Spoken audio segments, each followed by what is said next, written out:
Zaigas Zariņas darba dzīve jau 30 gadus cieši savijusies ar Jelgavas dzimtsaraksta nodaļu.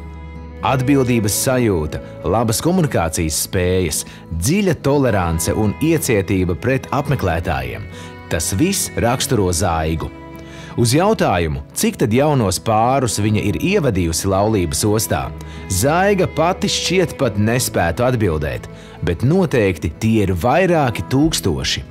Tāpēc nereti savā dzīvē viņa piedzīvo pat tādas situācijas, kad daudzi, ieraugot viņu, mīļi sveicina. Zaigu daudzi jelgavnieki pazīst arī kā cilvēku, kura piedalās Jelgavas pilsētas kultūras dzīvē.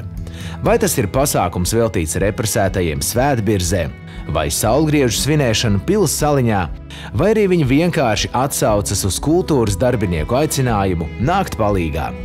Zaigas lielā aizraušanās ir teātris, jo jau no pusaudžu vecuma viņa aktīvi ir darbojusies gan Ādolfa Alunāna Jelgavas teātrī, gan Jelgavas jaunajā teātrī.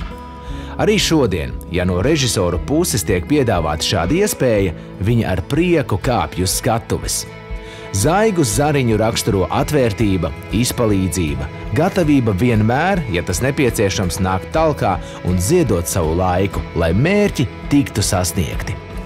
Es esmu jelgavniece. Jelgava ir mana dzimtā pilsēta.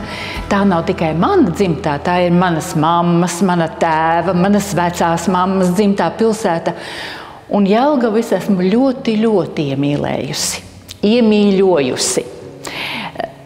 Jelgava saistās ar skolas gaitām, ar pirmo mīlestību, ar teātri, ar draugiem, ar vēlām vakarstundām pilsētā.